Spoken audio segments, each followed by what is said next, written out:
तो गाइज आज हम बात करेंगे my life as a loser के चैप्टर नंबर 14 के बारे में। और पिछले चैप्टर में हमें बताया गया था जिनू किम की जिंदगी में जो दूसरा सबसे बड़ा हादसा होता है वो होने वाला होता है अब। लेकिन आज की वीडियो की शुरुआत में हम देखते हैं एक ओटाकू को, यानी कि वो बंदा जिसे एनीमे देखने में काफी ज्यादा मजा आता है। लेकिन मुझे ये समझ नहीं आता है कि मानवा में सारे के सारे ओटाकूस को एकदम झंड क्यों दिखाया जाता है। तो खैर आज की वीडियो की शुरुआत में हम देखते हैं दो बंदे आपस में कुछ कार्ड्स वाला गेम खेल रहे होते हैं और एक बंदा कहता है ये तो तय है कि हारेगा कौन, लेकिन मैं तेरा चैलेंज एक्सेप्ट करता हूँ। और ये जो बंदे कार्ड्स खेल रहे होते हैं इनको देख के लड़कियां आपस में बोल रही होती हैं आखिर वो नमूना कर क्या रहा है, क्या उसको ऐसा लग रहा है कि ऐसा करके वो काफी ज्यादा कूल लग रहा है। लेकिन जो बंदा कार्ड खेल रहा होता है एक कार्ड फेंकते हुए अपने सामने वाले बंदे को कहता है जाओ चिमेरा ड्रैगन, मैं तुम्हें चुनता हूँ। मैंने अपने चिमेरा कार्ड के इफेक्ट को बढ़ा दिया है जिस वजह से उसकी पावर 40,000 हो चुकी है। ये मेरा आखिरी हमला है, क्या तुम इसके लिए तैयार हो? दरअसल ये जो बंदा होता है इसे ओटाकुस का किंग कहा जाता है, यानी कि एनिमेस के मामले में ये शुल्गी से भी ज्यादा खतरनाक होता है। ये शुल्गी से भी ज्यादा एनीमे देखता है, इसलिए लोग इस बंदे को और शुल्गी मोटे को एक ही नजर से देखते हैं। लेकिन जिस बंदे के साथ ये बंदा कार्ड खेल रहा होता है वो थोड़ा अलग होता है, वो कोई ओटाकू नहीं होता। इस बंदे का नाम होता है शैंगमिन और हमने इसको पिछले चैप्टर में भी देखा था। जिनू किम की लाइफ में जो दूसरा बड़ा हादसा होने वाला है उसमें इस बंदे का कहीं ना कहीं हाथ होगा। टीचरों को छोड़ के इस बंदे की सबके सामने काफी अच्छी इमेज होती है, यानी कि ये कोई लूजर नहीं होता, लेकिन उसके बावजूद भी ये लूजर्स के साथ गेम खेलना पसंद करता है। और अभी इस ओटाकू के साथ गेम खेलते हुए ये उस ओटाकू से गेम में हार भी जाता है और उससे बोलता भी है कि तूने मुझे हरा दिया। इसलिए इसको देख के लड़कियां आपस में बात कर रही होती हैं आखिर वो उस ओटाकू से इतनी अच्छे से बात कैसे कर रहा है,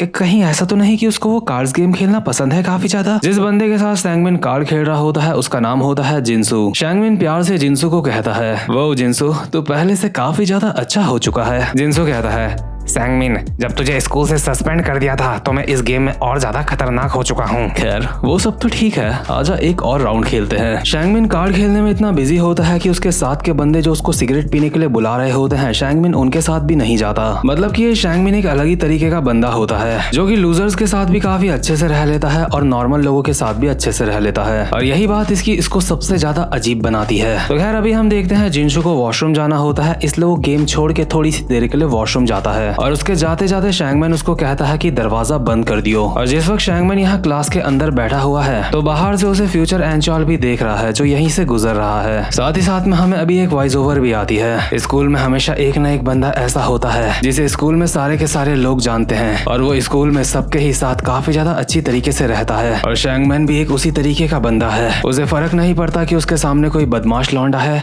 या फिर कोई लूजर है। इसलिए इस लड़के को देख के कोई ये भी नहीं बता सकता कि ये एक अच्छा लड़का है या फिर ये बुरा लड़का है। मुझे भी कभी समझ ही नहीं आया था कि आखिर ये है कैसा, क्योंकि ये बंदा कब क्या सोच रहा होता है ये बात किसी को भी नहीं पता होती। और उस वक्त मुझे ये भी नहीं पता था कि शैंगमैन एक अच्छा इंसान नहीं है, ये बस एक ऐसा बंदा है जिसके बारे में कोई भी पता नहीं लगा सकता कि आखिर ये सोच क्या रहा है। और पहले तो मुझे ये भी नहीं पता था जो मेरी जिंदगी में दूसरा हादसा होने वाला है ये बंदा उसी से रिलेटेड है। इसी के साथ हम देखते हैं जो जिनशु गेम के बीच में वॉशरूम गया था उसने शैंगमिन के कहने के बावजूद भी दरवाजा खुला छोड़ दिया होता है क्लास का। इसलिए शैंगमिन ने जिनशु का मार मार के कुत्ता बना दिया होता है, यानी कि जिस बंदे के साथ शैंगमिन अभी इतनी प्यार से खेल रहा था अभी उसने उसे जमीन में लेटा रखा होता है और कहता है जब तू बाहर गया तो तूने दरवाजा बंद क्यों नहीं करा, हमारी क्लास का क्लास मॉनिटर कहाँ है, उसे कहो ये गंदगी साफ करवाए। वही जो स्टूडेंट होते हैं आपस में खुसफुसाते हुए बात कर रहे होते हैं लेकिन उसने जिनशु को मारा क्यों, क्या तुम्हें अब तक नहीं समझ आया है कि आखिर शैंगमैन किस तरीके का इंसान है। हाँ उसने जिनशु को कहा था कि दरवाजा बंद करना है लेकिन जिनशु ने दरवाजा बंद नहीं करा। अगर कोई बंदा शैंगमैन को अच्छी तरीके से नहीं जानता है तो सबको ऐसा लगेगा कि जैसे शैंगमिन अच्छा लड़का है। वहीं दूसरी तरफ जो पास्ट एंचॉल होता है उसे इन सारे लफड़ों से कोई भी मतलब नहीं होता, वो मस्त करके सो रहा होता है। वैसे भी एंचॉल जिसको चाहे उसको परेशान कर सकता है इसलिए वो ज्यादा सोचता नहीं है। लेकिन अभी फ्यूचर एंचॉल के साथ दिक्कत ये हो चुकी होती है कि सिम्पसन अब उसे परेशान नहीं करता और अगर सिम्पसन उसे परेशान नहीं करेगा तो कहीं ना कहीं पास्ट चेंज हो सकता है। इसलिए फ्यूचर एंचॉल सिम्पसन के पास जाके उसको कहता है कि मुझे परेशान कर भाई, आखिर तू रुक क्यों गया। लेकिन सिम्पसन की फ्यूचर एंचॉल को देख के फटी पड़ी होती है और वो कहता है जीनू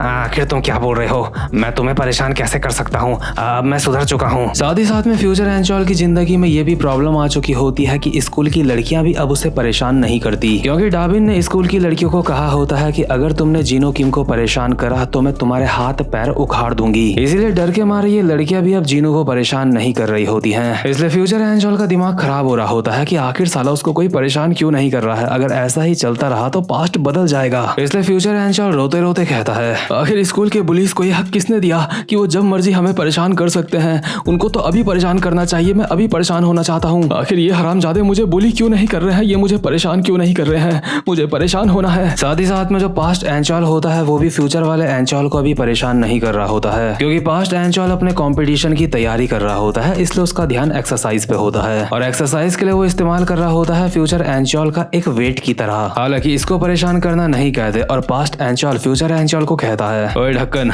आखिर तेरा वजन कितना है? फ्यूचर एंचॉल कहता है, मेरा वेट 115 पाउंड है। पास्ट एंचॉल कहता है, मैं जानता था, तभी तो मुझे काफी ज्यादा हल्का लग रहा है। अगर मैं तुझे उठा के एक्सरसाइज करूंगा तो मेरी बॉडी नहीं बनेगी ज्यादा अच्छी। जाके शुल्की मोटे को लेके आ, मैं उसको उठा के एक्सरसाइज करूंगा। यानी कि फ्यूचर एंचॉल को अब स्कूल में कोई भी परेशान नहीं कर रहा होता है और ये उसके लिए बहुत ही बुरी बात है। और कहीं ना कहीं इस सब के पीछे डाबिन का भी थोड़ा बहुत हाथ होता है। इसलिए फ्यूचर एंचॉल डाबिन के पास गुस्से में जाता है और कहता है, अबियो, मैं चाहता हूँ तू मेरे साथ बेरहम बने, मेरे ऊपर अपना पैर रख जैसे तू हमेशा रखती है। आखिर तुझे क्या हो गया है? तुम सारे के सारे लोग मुझे परेशान क्यों नहीं कर रहे हो? पहले तो डाबिन थोड़ा सा शर्मा रही होती है, उसके बाद कहती है, मैंने सुना था कि लोगों के अलग अलग शौक होते हैं, लेकिन तेरे शौक तो सबसे ज्यादा गंदे हैं। तो ठीक है, अगर तेरी यही मर्जी है तो मुझे बता, तेरे ऊपर पैर स्टॉकिंग्स पहन के रखना है या फिर उसको उतार के? एंचॉल कहता है, मुझे फर्क नहीं पड़ता, तू कैसे भी कर, बस मुझे परेशान कर कुतिया। इसलिए डाबिन जीनू के ऊपर अपना पैर रखते हुए कहती है, तो मुझे तुम्हारे ऊपर ऐसे पैर रखना है जैसे मैं सीढ़ी चढ़ रही हूँ, है ना?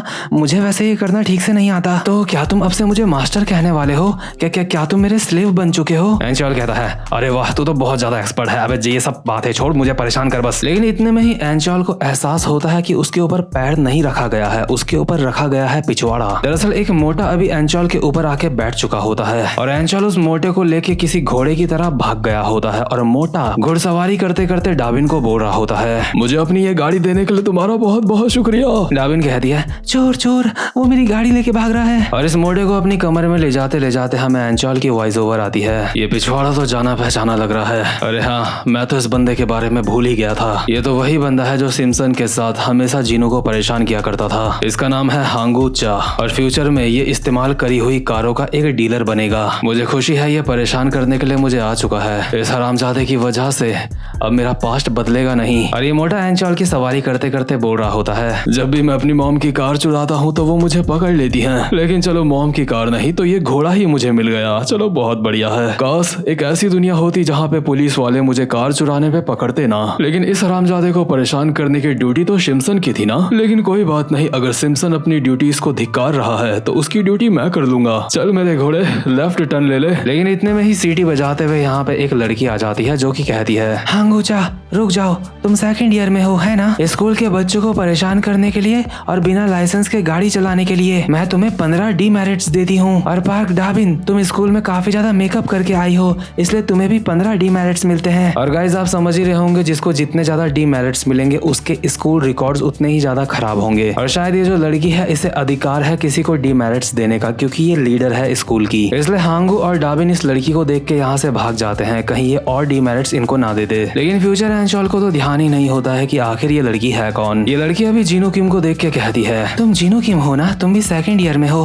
अरे लेकिन मैं तो लेफ्ट मुड़ने वाला था, तो तुमने मेरे बहुत ही जरूरी काम में रुकावट डाल दी। जीनू, अगर तुम्हें कोई भी परेशान करे तो मुझे आके बताना, मैं उसकी शिकायत टीचर के पास कर दूंगी। लेकिन फ्यूचर एंचॉल अपने मन में बोल रहा होता है, आखिर ये कुतिया मेरे काम के बीच में क्यों आ रही है? ये बीच में क्यों आई? इतना अच्छा खासा मुझे परेशान कर रहा था वो मोटा। तो खैर, इसके बाद नेक्स्ट सीन में हम देखते हैं जीनू की स्पिरिट एंचॉल को बताती है कि वो लड़की कौन है। एंचॉल कहता है, अच्छा तो वो लड़की लीडर है, लेकिन उसके बारे में बताते हुए तू ब्लश क्यों कर रहा है बे? ओए जीनू, बताना तुझे वो लड़की पसंद है? मैंने सही कहा ना? जीनू शर्माते हुए कहता है, नहीं ऐसी कोई भी बात नहीं है। एंचॉल कहता है, अरे जरा देख तो कितना ज्यादा शर्मा रहा है, पक्का वो तेरे को पसंद है? तो जीनू, मुझे उसके बारे में बता, हम दोनों अब दोस्त हैं, है ना? अगर तू उस लड़की के बारे में मुझे बताएगा तो मैं तेरी मदद करूंगा, मैं तेरी सेटिंग करवा दूंगा उससे। मैं अभी तेरी ही बॉडी के अंदर हूँ। और ना जाने एंचॉल अभी कैसे जीनू की स्पिरिट को टच भी कर पा रहा होता है। और एंचॉल जीनू को कहता है, जीनू, क्या तुझे अच्छा नहीं लगेगा? जो तू जीते जी नहीं कर पाया वो मैं अभी तेरे लिए कर दूंगा। जीनू कहता है, अबे साले क्या बोल रहा है? मैं जीते जी नहीं कर पाया? मैं मरा थोड़ी हूँ अभी। ठीक है, वो जिनशॉल नाम की लड़की एक बहुत ही अच्छी लड़की है जो सबके साथ इंसाफ करती है, बल्कि उसे इंसाफ करने का इतना ज्यादा शौक है कि वो पुलिस वाला बनना चाहती है। अभी फ्यूचर एंचॉल के सामने दोबारा से एक टीवी चल जाता है जिसमें जीनू उसको कुछ चीजें दिखा रहा होता है, पुरानी यादें, जहाँ पे हम देखते हैं जिनशॉल बच्चों को पकड़ पकड़ के उन्हें डीमेरिट्स देती रहती है, यानी कि जो बच्चे कुछ भी गलत कर रहे होते हैं उनको देती है। और डाबिन उनमें से एक होती है जिसे हमेशा डीमेरिट्स मिलते हैं। कभी उसको मेकअप के लिए डीमेरिट्स मिलते हैं, कभी स्कर्ट छोटी होने की वजह से डीमेरिट्स मिलते हैं। जिनशॉल एक ऐसी लड़की होती है जो ताकतवर लोगों के साथ बहुत ही सख्ती से रहती है और कमजोर लोगों के साथ बहुत ही प्यार से रहती है। इसलिए स्कूल के जो बदमाश लोग होते हैं सिर्फ वो ही उससे नफरत करते हैं, बाकी के जितने भी अच्छे और लूजर लोग होते हैं वो सब उसे पसंद करते हैं। और जिनशॉल की पहली मुलाकात जीनू से उस वक्त हुई थी जब जीनू वॉशरूम में बैठ के रो रहा था। दरअसल जीनू फैकल्टी रेस्टरूम में बैठ के रो रहा होता है और वहाँ पे जिनशॉल आ जाती है जो कि जीनू को भी डीमेरिट्स देने वाली होती है और उसकी शिकायत टीचरों को बोलने वाली होती है कि ये टीचरों के वॉशरूम में बाथरूम में बैठा हुआ है। लेकिन जिनशॉल जीनू को बुली नहीं करती, वो कहती है कि जिन्होंने तुझे परेशान करा है मैं उनकी भी शिकायत बोलूंगी। और इसी तरीके से जीनू पहली बार इस लड़की को देख के इसका दीवाना हो गया था। और प्रेजेंट मोमेंट में ये बात सुन के फ्यूचर एंचॉल जीनू की स्पिरिट के ऊपर हंस रहा होता है और जीनू की स्पिरिट कहती है, हरामजादे तू दोबारा से मेरे ऊपर हंस रहा है। एंचॉल कहता है अच्छा तो तू ऐसे उससे पहली बार मिला था, तो मुझे तेरी सेटिंग कराने के लिए बस इतना करना है कि बाथरूम में जाके रोना है मुझे, है ना? तो ठीक है, मुझे बता मुझे कौन से वाले बाथरूम में जाके रोना है जहाँ पे मुझे वो लड़की मिलेगी, उसके बाद मैं तेरी सेटिंग करवा दूंगा। जीनू कहता है क्या तुम सच में मेरी मदद करोगे?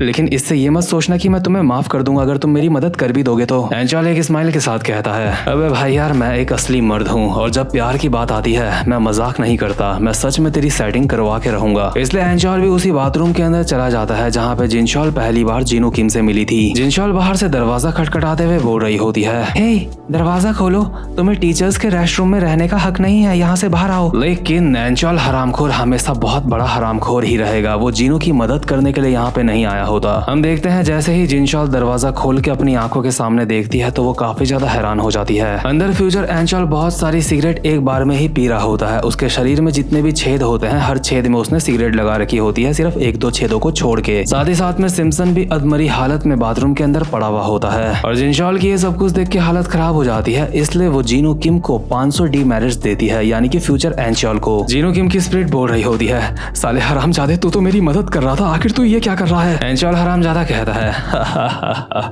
मैं तुझसे अपना बदला ले रहा हूँ। हरामजादे तुझे पता है तूने मुझे कितना ज्यादा परेशान करा है इस बॉडी में डाल के, अब वक्त है अपना बदला लेने का।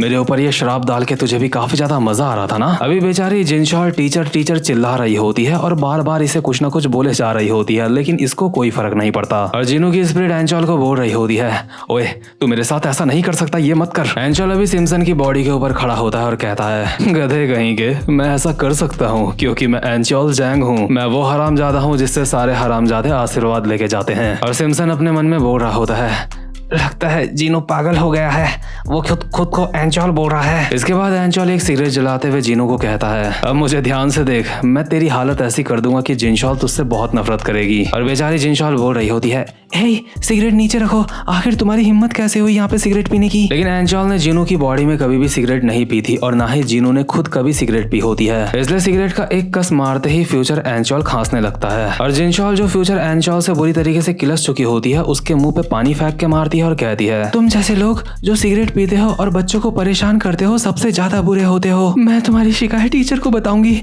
मैं यहाँ से जा रही हूँ। और जिनशॉल बेचारी जो इतनी स्ट्रॉन्ग लड़की होती है उसकी भी आंखों में अभी आंसू होते हैं, इस हरामजादे ने इस लड़की को रुला दिया होता है। बल्कि पीछे से एंचॉल बोल रहा होता है, कमीनी मुझे भी तू पसंद नहीं है, भाड़ में जा। इसके बाद जीनू बार बार एंचॉल से रिक्वेस्ट करते हुए कहता है, एंचॉल प्लीज प्लीज प्लीज उससे जाके माफी मांग प्लीज भाई। एंचॉल कहता है, ठीक है मैं उससे जाके माफी मांग लूंगा अगर तू मुझे बता देगा कि अगला इंसिडेंट मेरे साथ क्या होने वाला है, और अगर तूने मुझे नहीं बताया तो मैं अपनी सारी की सारी भड़ास उस जिनशॉल नाम की लड़की के ऊपर निकालूंगा। यानी कि एंचॉल का यही प्लान होता है कि जिनशॉल के सहारे वो अगले इंसिडेंट को जीनू से जान लेगा। इसलिए एंचॉल अपने मन में बोल रहा होता है, मानना पड़ेगा सच में मेरे अंदर दिमाग तो बहुत ज्यादा है, लगता है मुझे पहले स्कूल में पढ़ाई भी करनी चाहिए थी, मैं टॉप मार सकता था। आज पहली बार इस बॉडी में आने के बाद मैं इतना ज्यादा हंस रहा हूँ। इसके अगले सीन में हम देखते हैं एंचॉल हरामजादे ने जिनशॉल बेचारी को पकड़ लिया होता है और उसके चारों तरफ दिए लगा के उसको बीच में खड़ा कर रखा होता है। साथ ही साथ में एंचॉल जीनू से कहता है, तो तू मुझे अब भी नहीं बताने वाला कि मेरे साथ अगला इंसिडेंट कौन सा होने वाला है? उम्मीद करता हूँ जीनू तुझे बाद में अपने फैसले में पछताना नहीं पड़ेगा। और अभी एंचॉल जीनू किम की इमेज इस लड़की के सामने और ज्यादा खराब कर रहा होता है, इसलिए कहता है, हे जिनशॉल, तू वो पहली लड़की है जिसको देख के मैं पानी पानी हो चुका हूँ। क्या तू इसी तरीके से मुझे हमेशा मजे देती रहेगी? चल आजा कुछ और भी करते हैं। यहाँ पे एंचॉल किसी भी हद तक गिरने के लिए तैयार होता है क्योंकि वो अपनी बॉडी में है ही नहीं, इसलिए वो जीनू किम की बॉडी में जो मर्जी वो कर सकता है, क्योंकि अगर नाम भी खराब होगा तो जीनू किम का ही होगा। और बेचारी जिनशॉल रोते रोते बोल रही होती है,